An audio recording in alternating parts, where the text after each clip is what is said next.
What's up, everybody? Welcome back. Shot Tank is here. It's the first one on the Team Hold So Rare channel. We're here with two daddies, a freshly shaven zaddy. And I didn't come up with a fourth one. I didn't come up with one for myself. But how are you, John? Let's start with John. You got a fucking balloon in the background. Are we allowed to swear now that you're a dad, or are you like no swearing?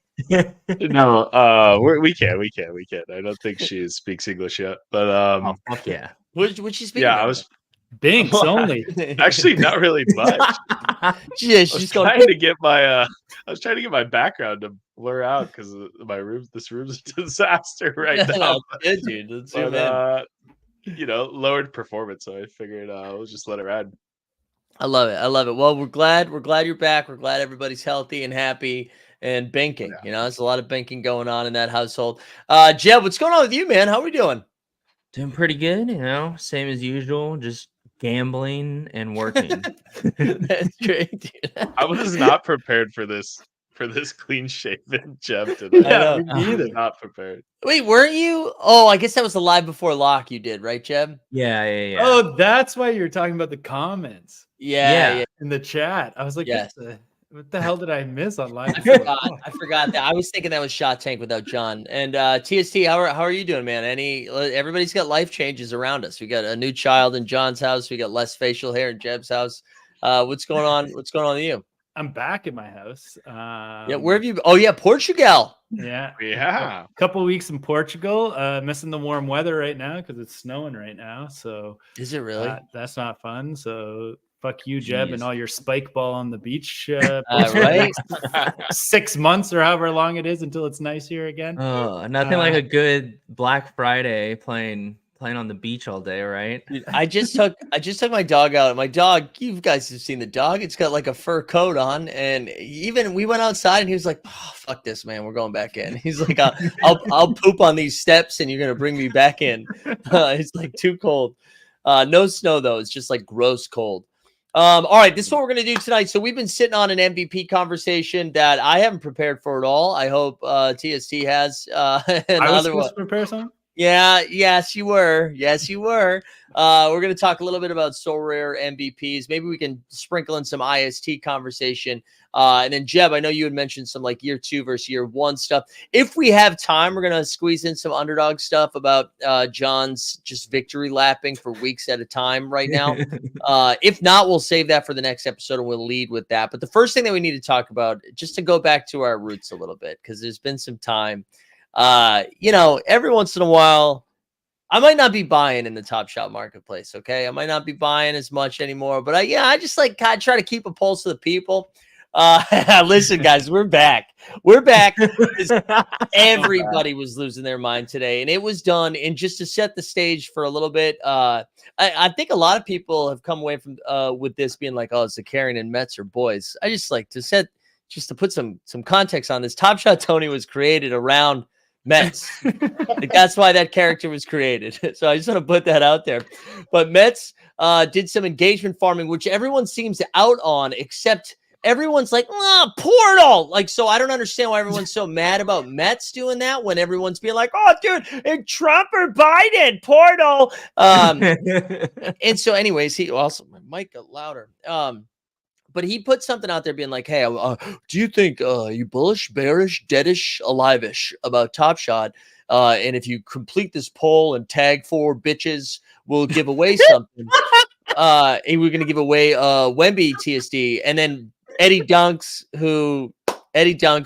fresh off of a floaty deal, I think, with Jeb. Shout out my boy Eddie Dunks. So they Dunks calls him out for not giving anything away, and then that was fun enough. Like, I enjoyed that. That was like, oh, look, yeah, Mets is a piece of shit. And you're like, nah, Dunks is a piece of shit. And like, yeah, whatever, And then Dumbo just bit off the top of the grenade and just fired. I think he swallowed it and then ran in the room. He swallowed the grenade, but then gave him a hug.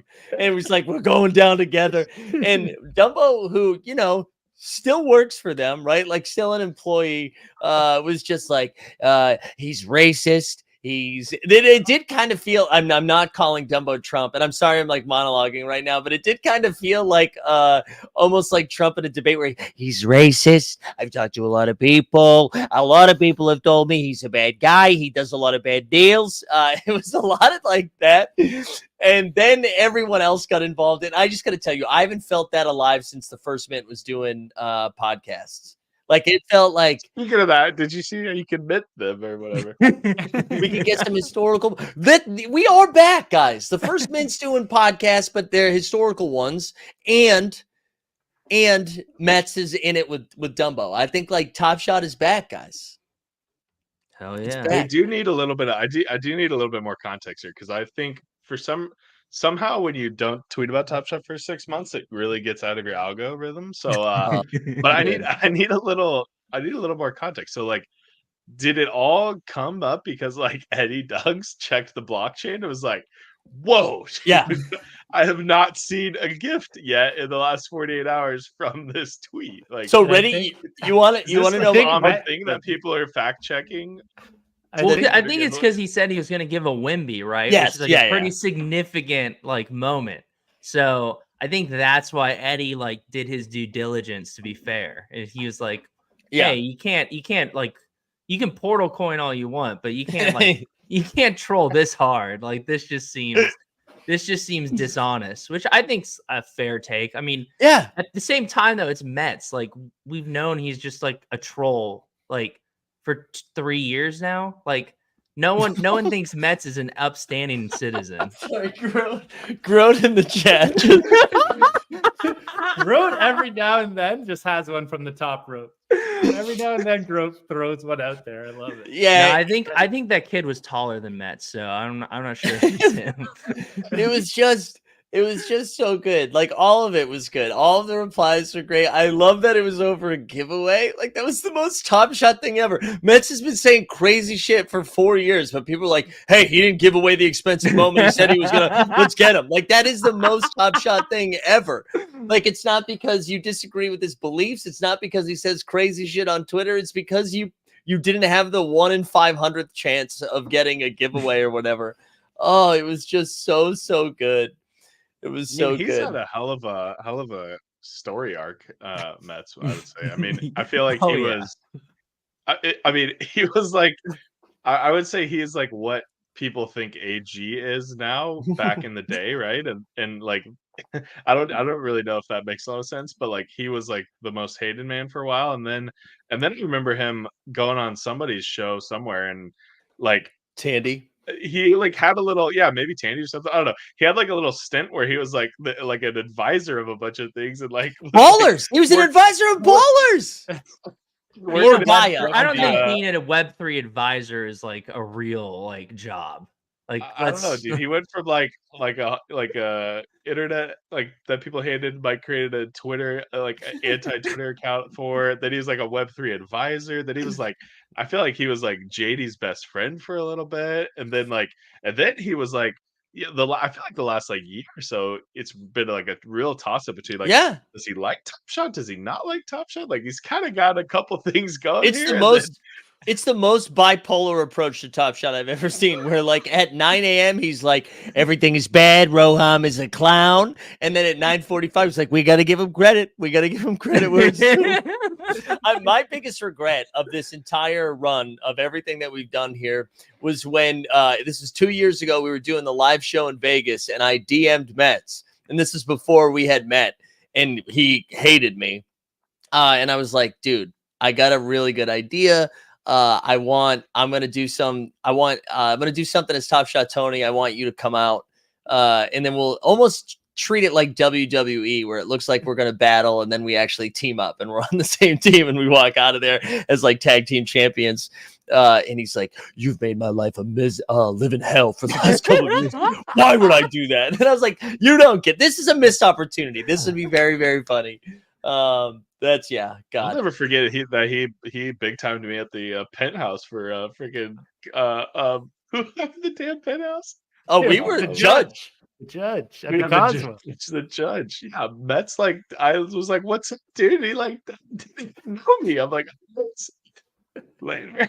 You came into that penthouse with the most positive energy I've It's ever the best. seen. That was the first time I met you, and you had an unbuttoned Hawaiian shirt with 2 beers in your hand, being like, "Let's go, boys!" Dude, the day we discovered Vegas, John, Yeah. changed I think all of our lives for the better. I also one other thing too before we move on from this, I'm having just too much fun. But one other thing, I like for everybody really mad that Mets didn't do the Wemby giveaway. Do you guys remember the truckload of flow? Like, I mean, I promise you, this isn't the first time somebody didn't come through. Like, let me introduce you to NBA Top Shot. If you I was about are, to say, if anything, what Mets is doing is very on brand for Web3. yeah, Yeah. we should we got to get behind. Did he get Portal coin from it? Like, what was his coin? Like, No, this is pre-portal coin. This He is didn't even pre-portal. portal. He didn't even How portal new coin is it. Portal Coin? I think last 24 hours. I think I've unfollowed. Then Like, what the fuck is it? I don't know. I'm refusing to learn. But everybody's saying so back though. crypto's back. I think you farm based on Twitter engagement. Oh my Yeah, god. But are something people like just that. doing this? Yo, remember Disney Alex Mack? Throwback. That was a long Throwback time for ago. sure. Yeah. All right. Boston Bay says, to be fair, I'm still in Roham's mentions and on the VIP Discord complaining about trucks of flow. Hey, listen, Boston Base, you are not the one that I'm talking about. You're doing the work out there. But anyways, it was great. It was just a fun it was good to be back and also not to be invested in any of this, just to like watch from the sidelines. It was good to see. I feel like I haven't seen Dumbo on my timeline in a while, and then Dumbo came out. I mean, you're talking about 15% APR, man, on There he did increment or whatever it is. I didn't see that. That's Flow Portal, I think. I think that's Flow Portal. I don't know, but it's like every month or so, I just see a tweet about that from him. Yeah. I mean, he's like, the APR could change, but then it's always 15%. I'm just so embarrassed of who I was a couple of years ago. I think that's my biggest takeaway. That was a The fever part about the dream. Dumbo tweet was TSC brought this up in our chat. It was about the AG part. Oh yeah, that was like a thing that a bunch of people cared about it.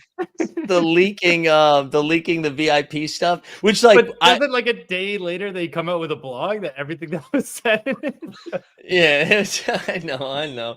Well, Hey, it like just wasn't. 7 I people think post those in every Discord. Like, what's going on? I was about to listen, say, if you're gonna use more than 140 characters on Twitter, you got to really use more. And I think that's what Dumbo is doing. He's like, I paid the $7 a month. If I'm gonna do it, I'm gonna do it.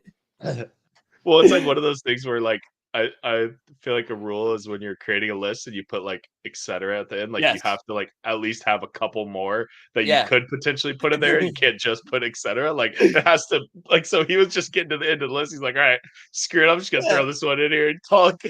I love the idea that it went like racist and then leaked information to AG. Like that those are like next to each other in the tweet. There was one other thing I want to say about this, and then I sort of got we should be done.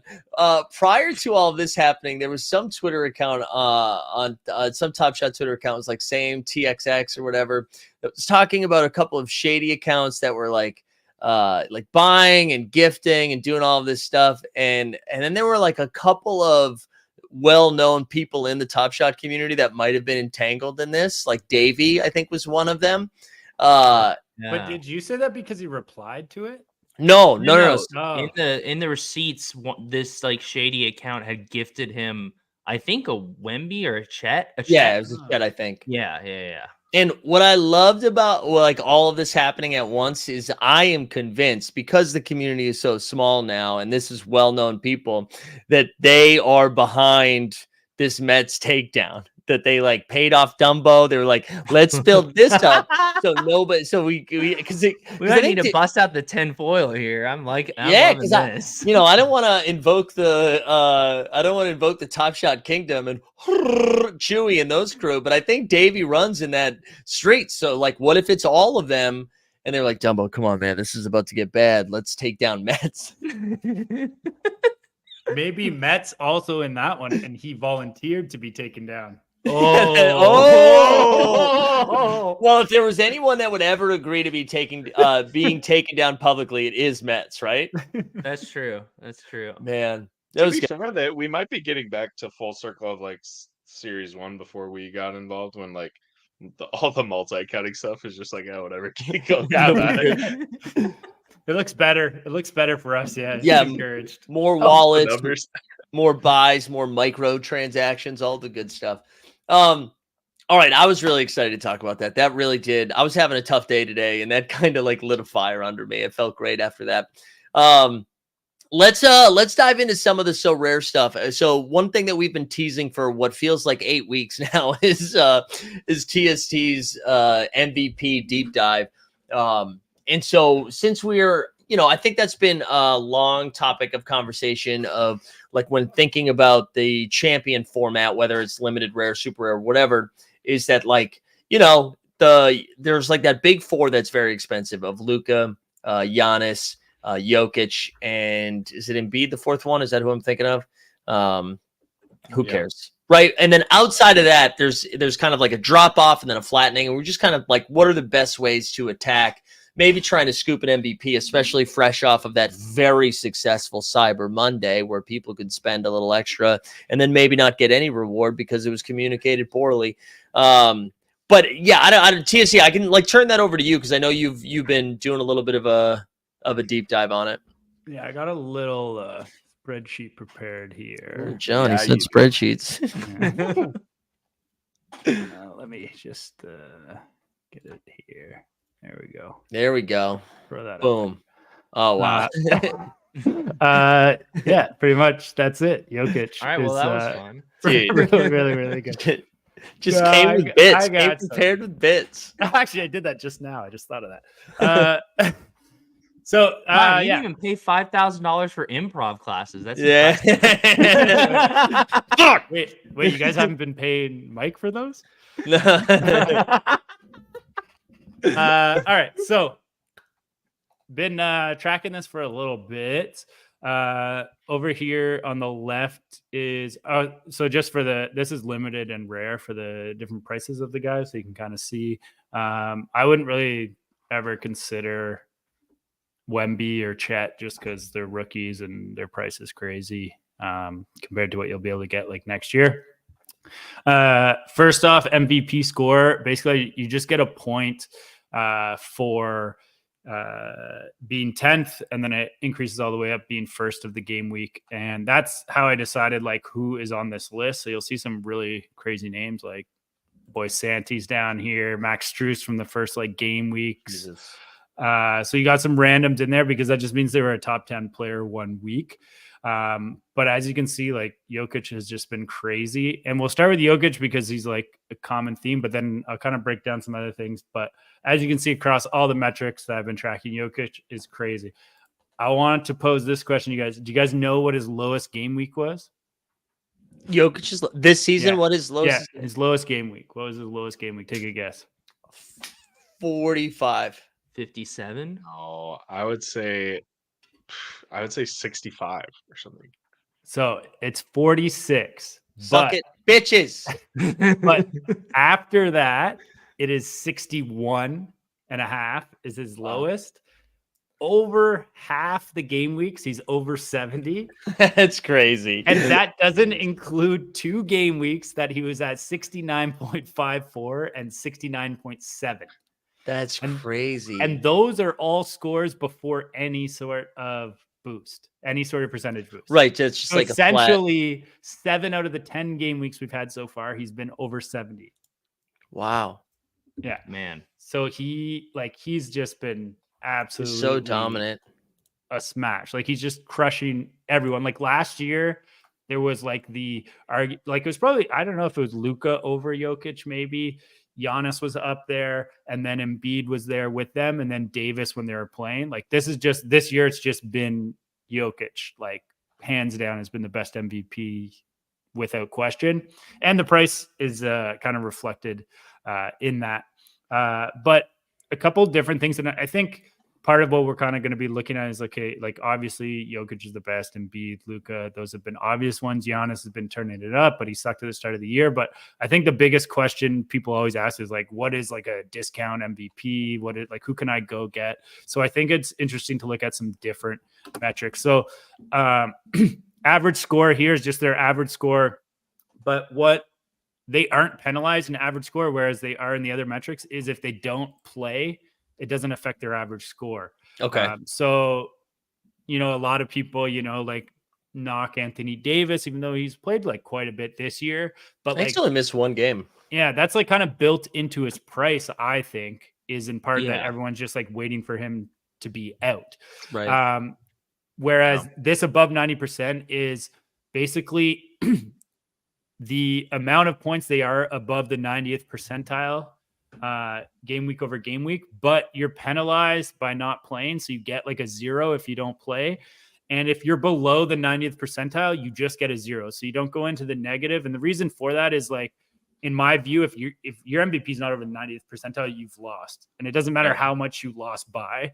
And that shouldn't be what you're looking at. And that's where, like, sometimes average score isn't like that great. Like if your MVP scores 50 every week over and over and over, that isn't necessarily better than someone that averages 45, but he jumps up to 65, 70 a couple times, because those weeks you actually have a chance. Because that's one thing, is that like your MVP needs to like have the ability to go high.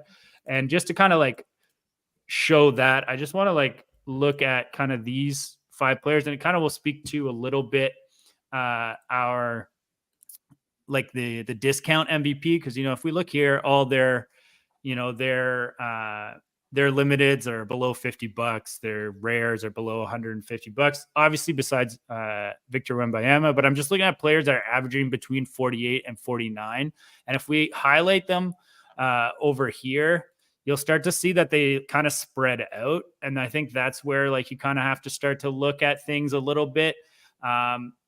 And that's like where you see that like Victor Wembanyama is like a way better MVP than some of these other guys have been this year. It doesn't mean that like it's definitely going to continue on. Like we only have 10 game weeks, so this will change a lot. Like if we would have done this, a month ago, Tyrese Halliburton would be like at the bottom of these sheets, and now he's arguably a top 5 guy. So that's why. But if you just look at, who am I missing here? Oh, Sabonis. Sabonis, yeah. So if you just look at like these players, like if you just looked at their averages, you'd say Kevin Durant is the best MVP, but he's probably actually like giving you the worst results if you've been playing these guys every week from the perspective of you're trying to hit big, right?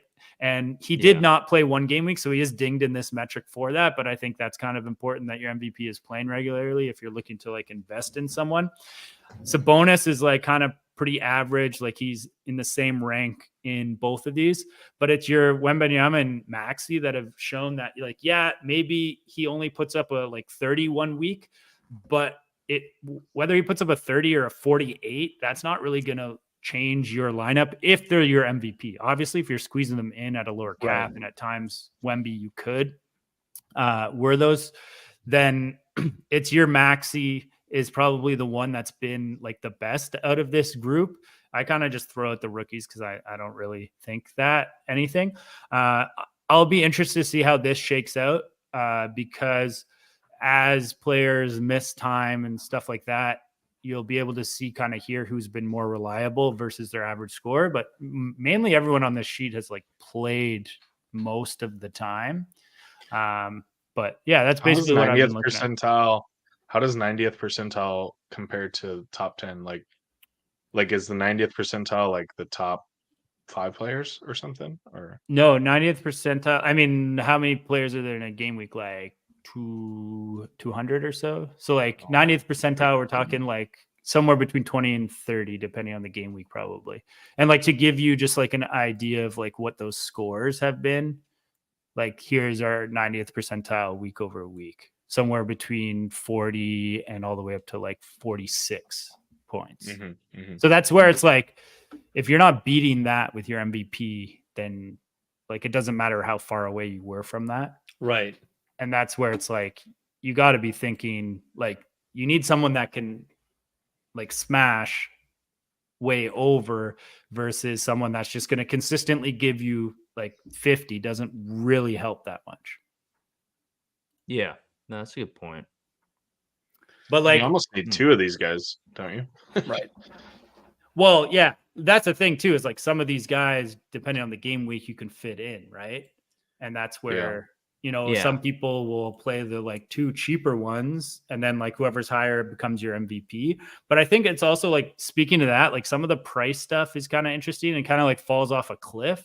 Right. And I think part of that is because like people have these guys, but then like once you have these guys, is there really a point to have like a De'Aaron Fox if his cap's always going to be around like mid 40s? And then, like that's where like it's, I would say there's like a flaw in the So Rare game is that the all-star level player is like dinged price wise versus like the all NBA player. Yeah. Well, that's something I've been thinking about a little bit because I was looking at my gallery recently and just seeing like what potential moves I could make. And I AD is my consistent MVP, and my second guy in there I actually thought was going to be Steph Curry, but my second guy is Maxey or somebody like Bam, and their marketplace ceiling is pretty capped because I don't think anyone is ever going to be like, oh, that's going to be my first guy in.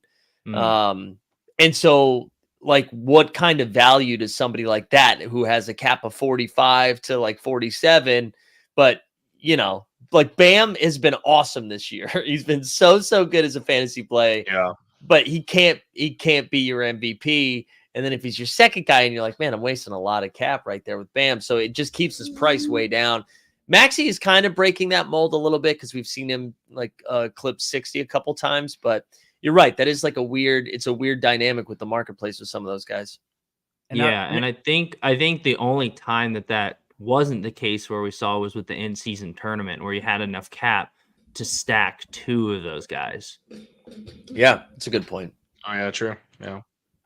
And the other thing is that like if you're looking for that second guy, you want someone that like is performing better on the above 90 and like lower in the average, right? Because that means they're having that variance, like, and I'm sure if you looked into some like standard deviation things, it would be the same thing. But when we're looking at these level of players, that's going to be still smaller because you're still expecting them to perform, especially if you have multiple games in the game week. Like these are still like number, 2, max 3 options on some better teams. Has doing this work impacted or incentivized you to like buy or move off of anything? It early on, I was just pissed about my Giannis, but he's been playing a lot better. He also like wouldn't be on this list if we had done it a while ago.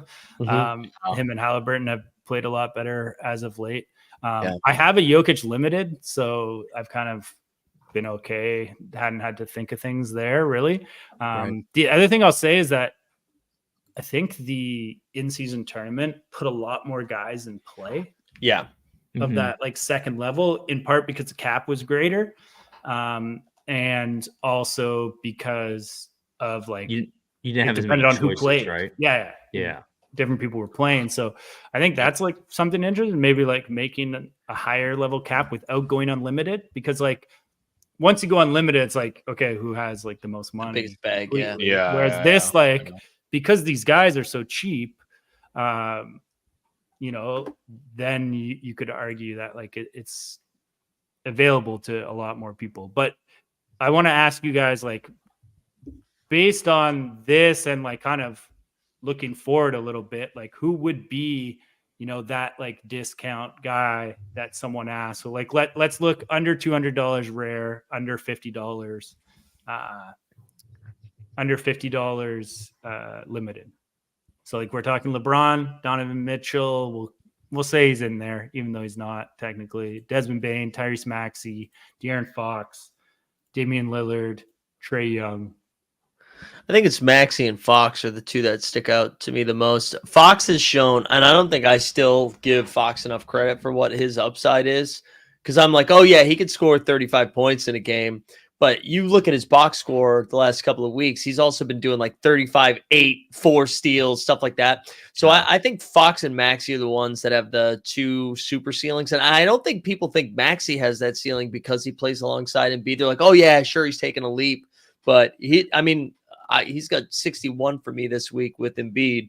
So I think price-wise, those are the two that stick out to me. And on top of that, Maxey and Fox are both pretty good defensive players who get you steals. And even like Maxey's been known to get a couple blocks here and there. And once again, those are such a premium. They can be so sneaky in terms of like getting a really solid score. I think Dame, I would say, is still a little bit of is a fun one.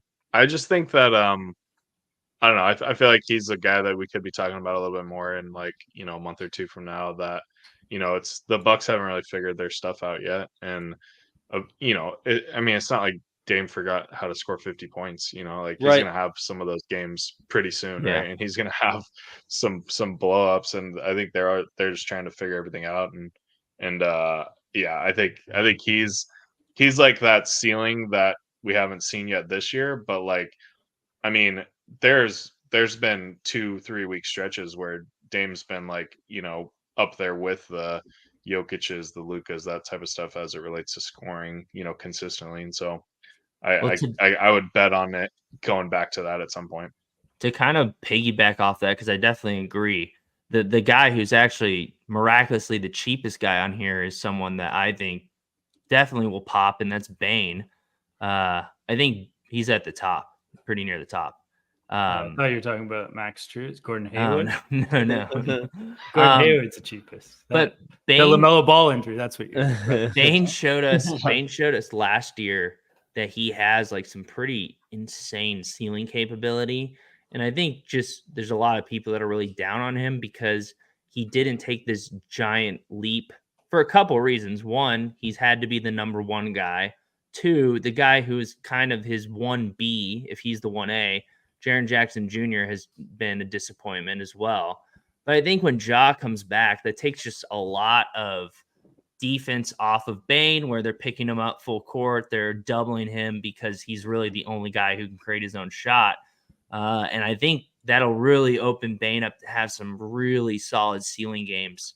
And for $14, I mean, that's just I feel like rolling the dice when he could be on the same level as some of these other guys that are more than double the price. I feel like you're getting a real bang for your buck there.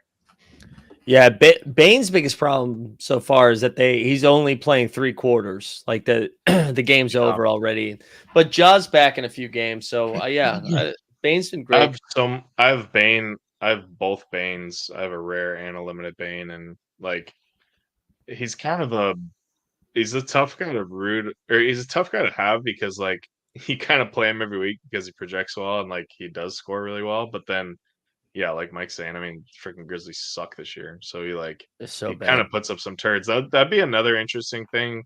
I don't know if maybe it's kind of the inverse of this above 90, but like just trying to think out loud. But like whatever the threshold is to where if they don't score that, they like kill your chances of doing anything, And so like it'd be almost like well, that would be it'd be kind of the inverse of that. It'd be a better number to use instead of the 90th percentile, right? Yeah, I mean, it would almost be like it would just be like basically what is their so I look at the above 90% as like what's their boom percentage kind of thing, and so you could look at it a different way, like what's give me some bust. Yeah, and like obviously you want like because for the like so for so I would say like in like a nightly game, right? Like whatever, we'll play on Underdog. Like you don't really care that much about the bus because it's like, okay, we'll just like do it again tomorrow. Mm-hmm. But because and you're not like invested in the player, right? But in Sorare where you have to bet on the player and like buy them and hold them in your collection or whatever, then you like need the ceiling, but you also like want them to not have the bust either, right? Because you don't want to have, you know, you want to have like the occasional spike week, and then you want to also have like the good weeks all the time. You don't want to have like half of your weeks be crappy.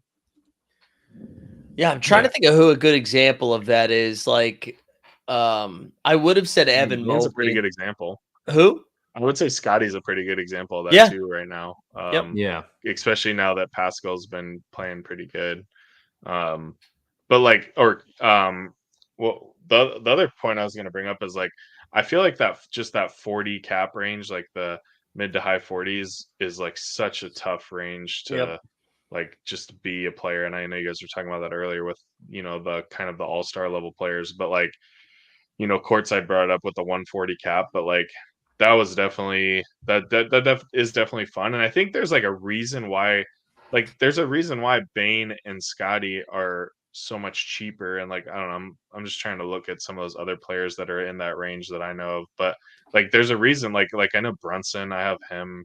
He kind of is always hanging out there. Like He's at $11 Laurie's, for his limit. yeah, Laurie's always hanging out there. It's like Where's Steph those are on just this they're list? just hard cards to have. Steph's here. Because Like price wise or no, yeah, anywhere on that list. Either so way, he's not been doing that well in top 10. He's averaging 47, and then he drops even when you take into account.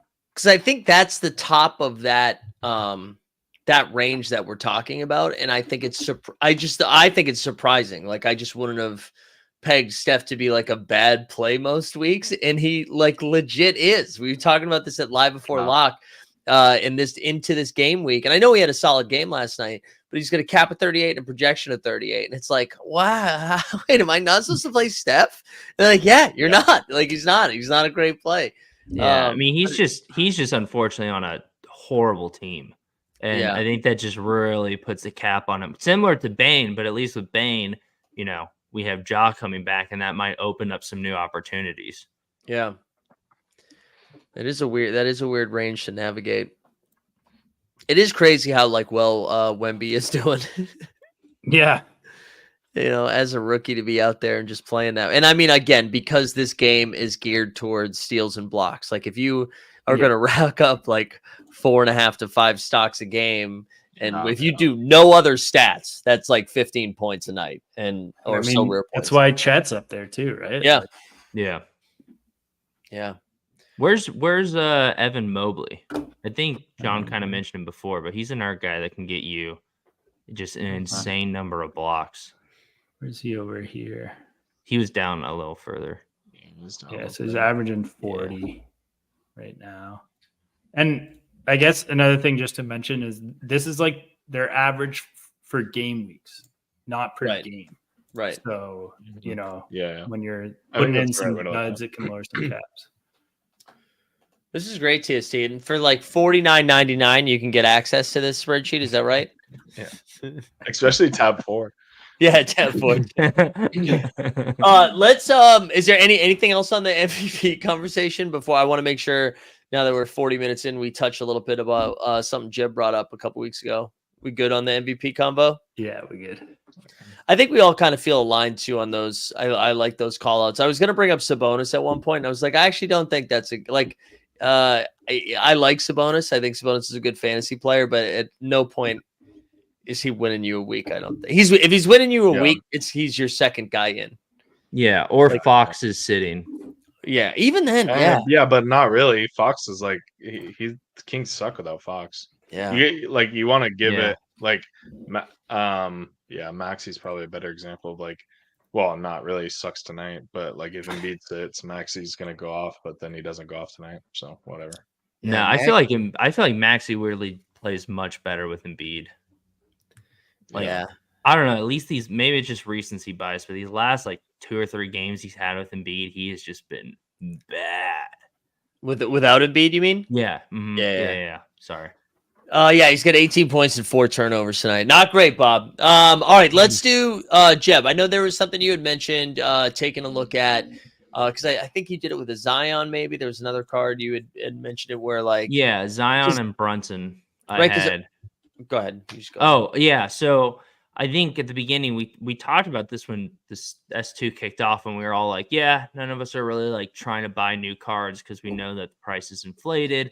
And even with like the in-season tournament, we were buying cards at like a need to have basis, not like oh, like this card looks fun. This is a decent price. He might pop off in the future, because we all like really felt like these prices were going to come down. And we all agreed that at some point S1 and S2 would basically be like the same price. And we're starting to see that now.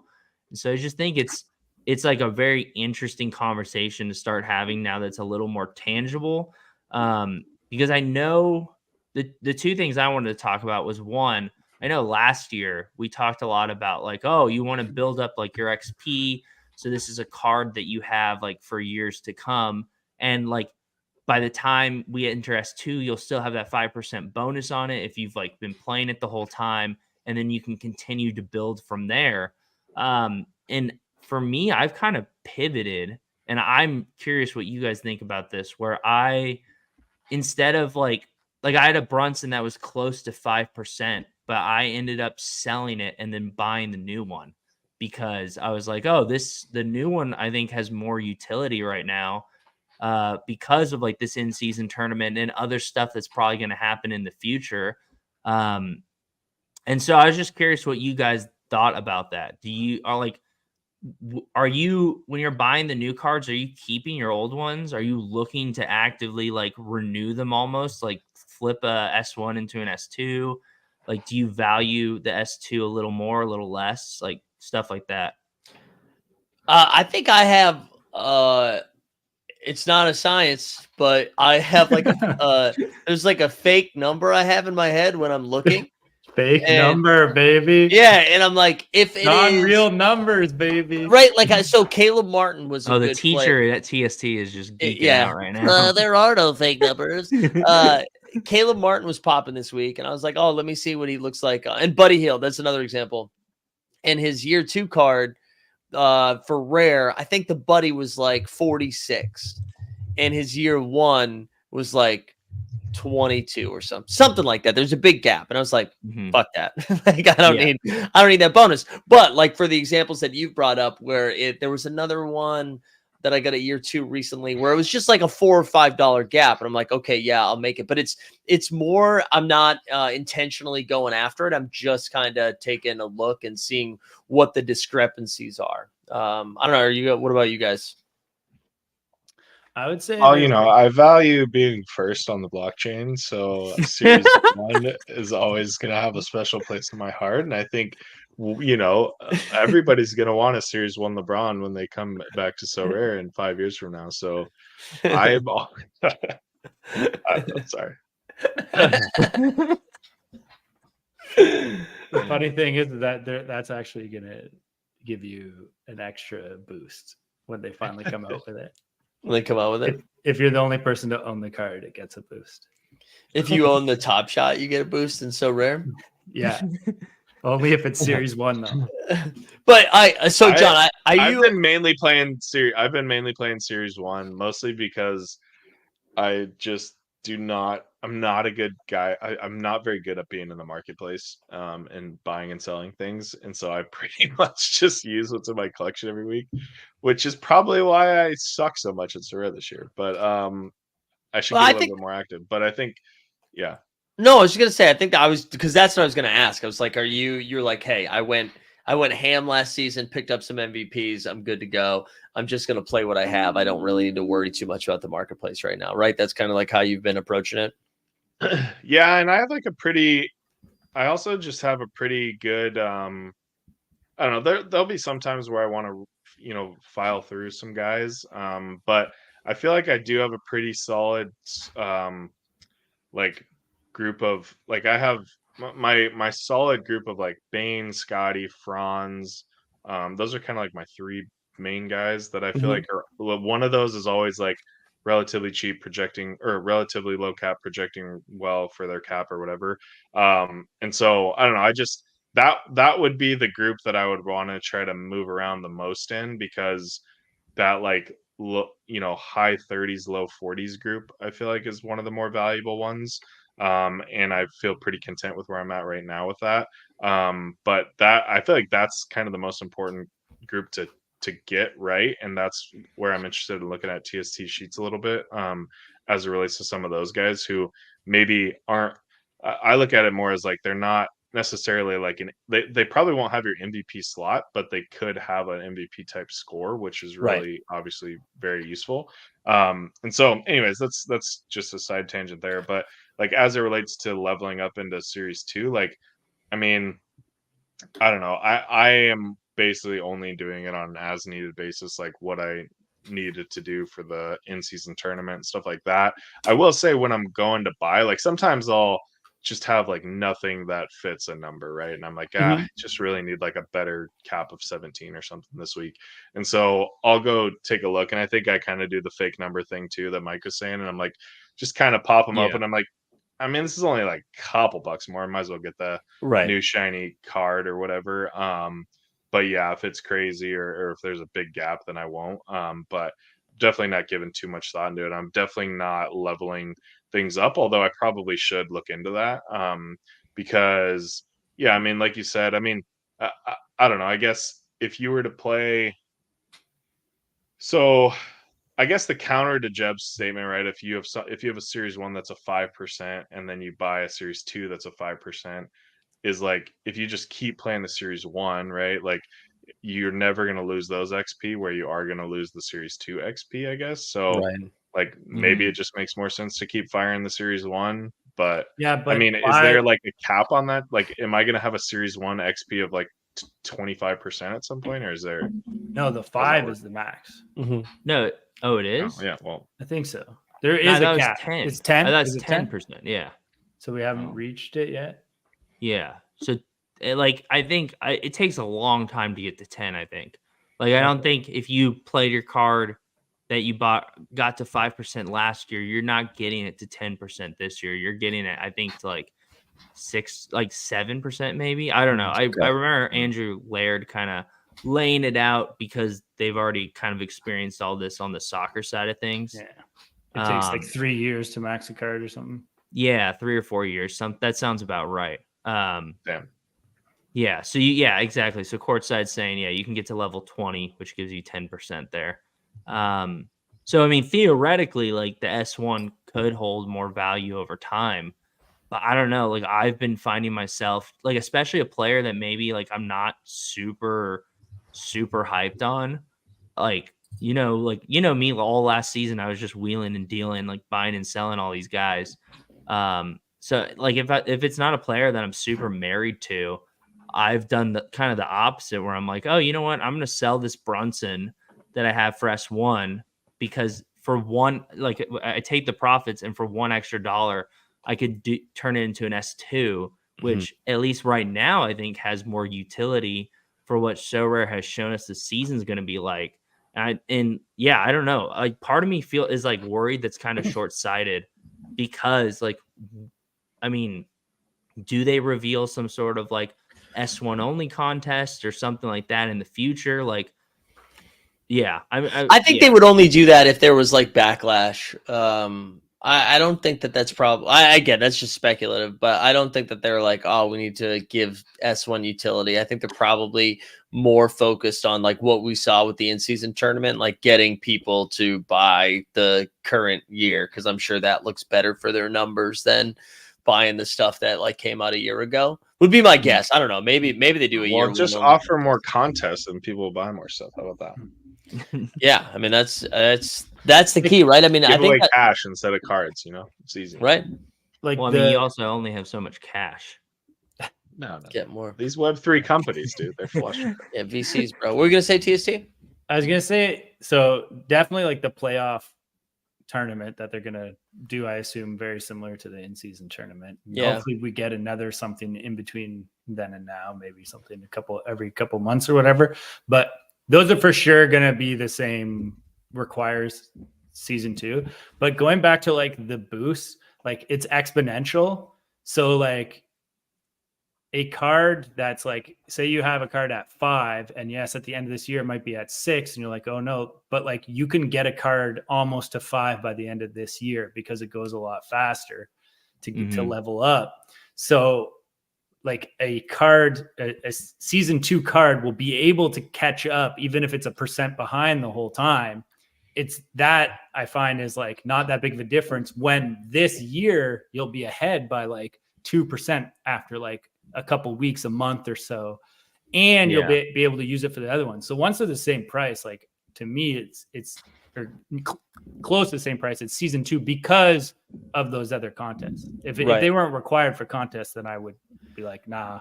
Any extra. That was the approach I had, where I was like, oh, that doesn't really make a difference until they introduced the IST, and they were like, oh yeah, you need 3 of these, and I was like, all right, well yeah, I guess year 2 is important. So yeah, well, plus year 2 has like the cards are shinier and are 3D and like look better too. So. They don't have the same amount of headspace, and that was something that I really like about year 1. What about augmented reality potential?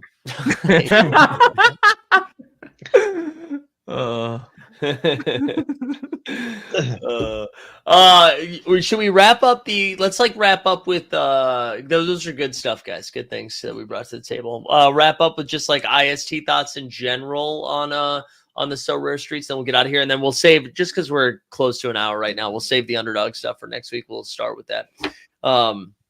So they wrap that up with the I assume we're getting something else for the elimination rounds, but like the main tournament, the 100K prize pool, that ended last. Wait, you think we're getting something special for the? They mentioned that they were doing. I mean, separate from what in one of the blog posts they said that they were going to do something for it. Ooh, okay. Fun.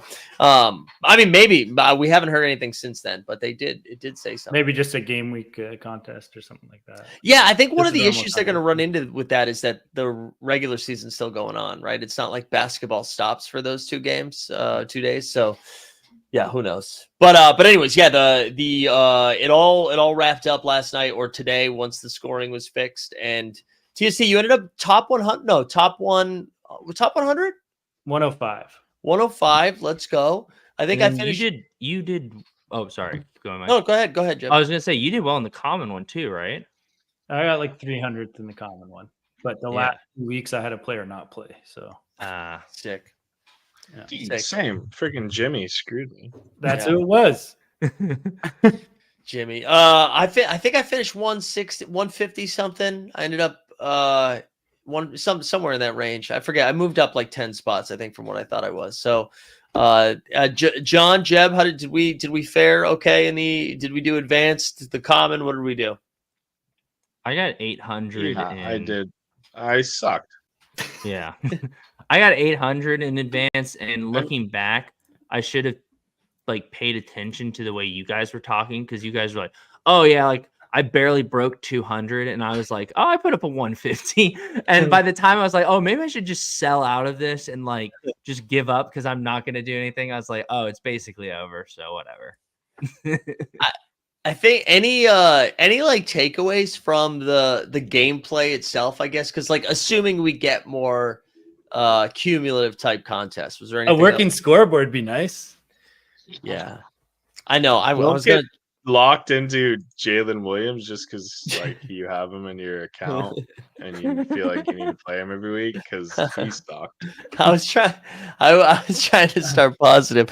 I do think the scoring thing is a problem, only because if anyone's ever played fantasy football on FanDuel, where like the lineups lock at 1 p.m. and you don't get your first update until like 2:45, and like half of this whole thing is the live sweat. And so like our guy George St. Ledger, I don't know where he finished, but he woke up and everybody was like, dude, you came in 10th, you won 1,200. He's like, this is gonna be wrong. And I'm pretty sure I'm actually not sure how far off he ended up being. Let me see if I can find it quickly. I tried to check because I was listening to your guys' show like after it was streamed, and I was like, oh, I wonder where. I couldn't find it. He's definitely not in 10th anymore. No. The one today was like kind of weird.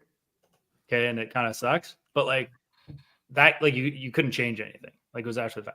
They didn't have the scoreboard updated before the game week started, for the last game week, for people that make decisions whether they should go for it or not. People were just like, if you didn't look on Sorare data, you were way off. It's what wild she to said. me too that like the And third they didn't part. say anything. I know. I don't know. I don't want to do this now. But that is like the third party sites being updated and them not being updated is a pretty wild thing.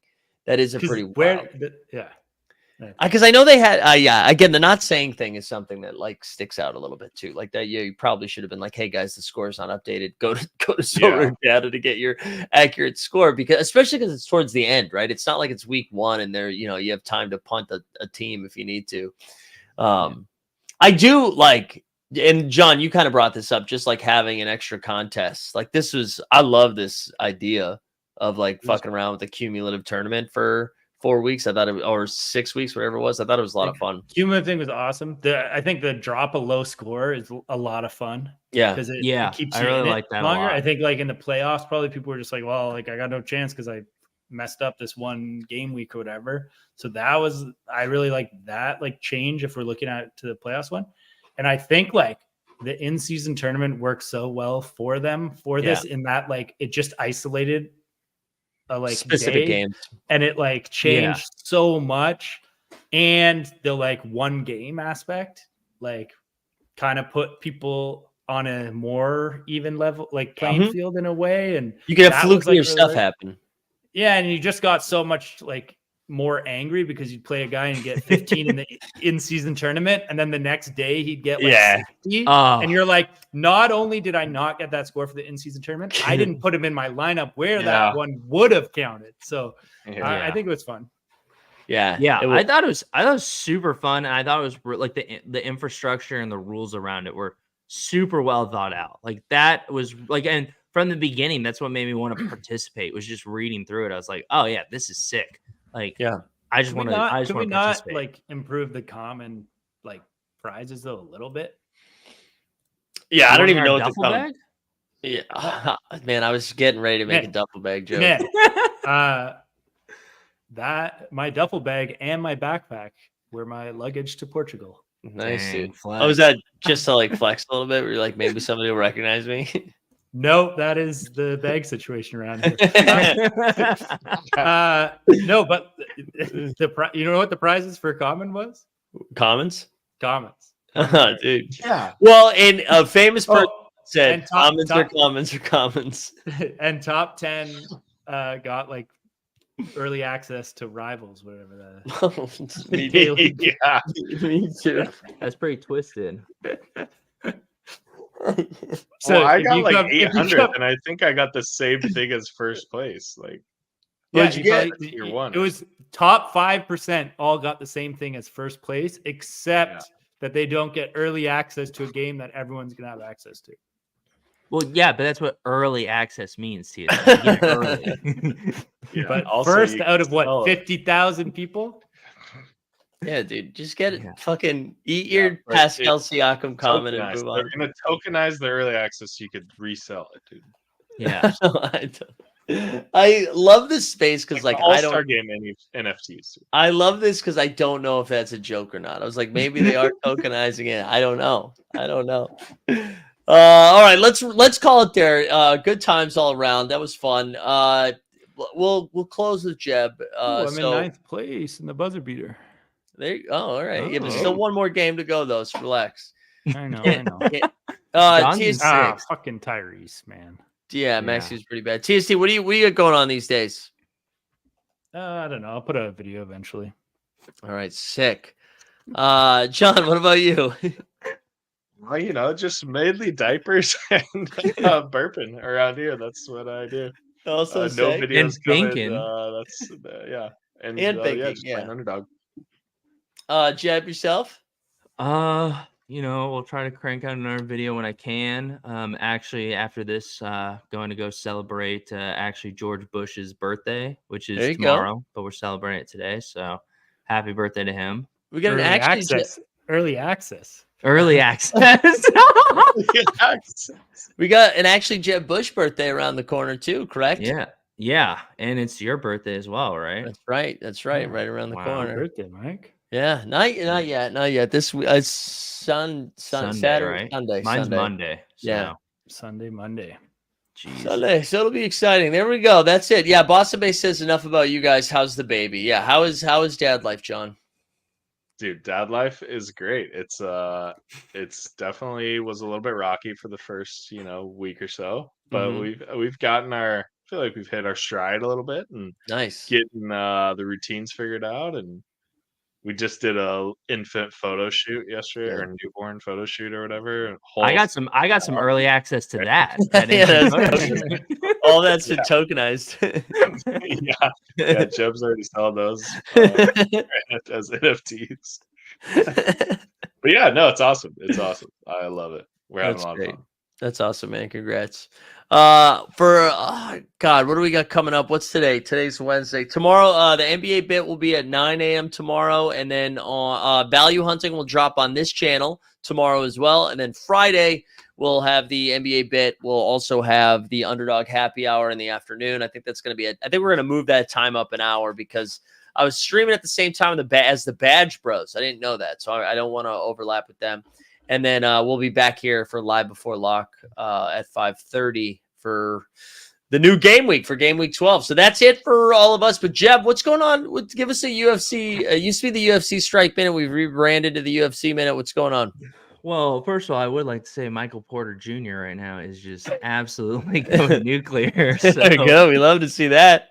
But besides that, UFC, we had a nice little Thanksgiving break. UFC Strike, we had Series 2 start up. We had some packs that were going out. We had some Green Emerald keys. We had some new